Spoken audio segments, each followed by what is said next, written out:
Guys, bakit na nga pala kami para magpakain ng mga manok dito sa taas? Part 2. Na, diba ang layo? Ako to guys. Yung papakain. Magpapakain pala kami ng mga manok. Ito yung manok namin guys.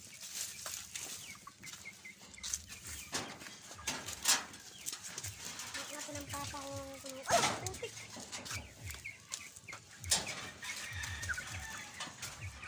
Ayun guys, binubuksan lang natin yan.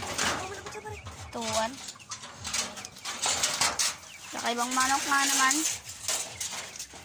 Black na manok to guys. At magpapakain na tayo. Dito na nga pala tayo sa manukan. Ayan guys, ito yung pagkain nila. Ayan, lalagyan natin ng unti guys. Ito yung alag. Dami nila, diba? Ayan, malusog yan, no?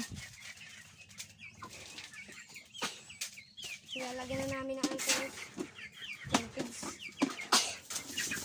Napakaangas. Pinapakain namin. Kumakain na ito isang black guys. Gutom na kailangan niya isang yun. Ayan guys, oh. Parang nagkakasakit na yan. Kinuha-tuha lang kasama niya. Ito nga yung kasama niya. Kumakain ito dito. Kawawa naman. Ayan. Diyan na silang lahat.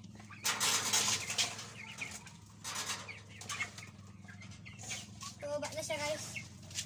Yan o. Ayan. Diba ang dami nilang alaga? Parang garden nga to. Tara guys, punta na naman tayo sa baba. Kuha na tayo ng tubig. Guys, isa lang nga muna natin yung manukan natin. Yan, para makakuha muna tayo ng tubig. Tubig pang painom. Para hindi ba mga bunulan guys.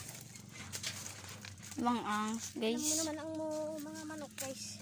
Magkita-kita na lang tayo sa baba guys. Yun lang ba. Ayan guys, kukuha nga pala tayo ng tubig. Maghugas na tayo ng kamay.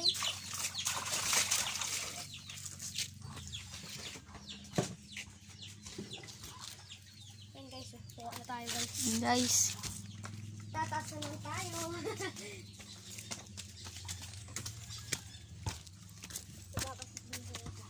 Ayun si Totoy guys, nagbabasketball.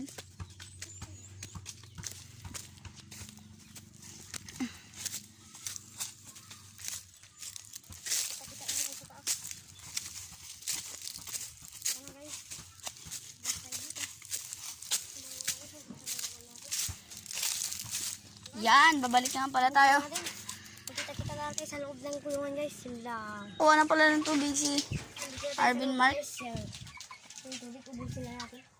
Para sa kanila. Ganda na natin tubig. Ito, yan. Yan guys. Basain natin Ayan, guys.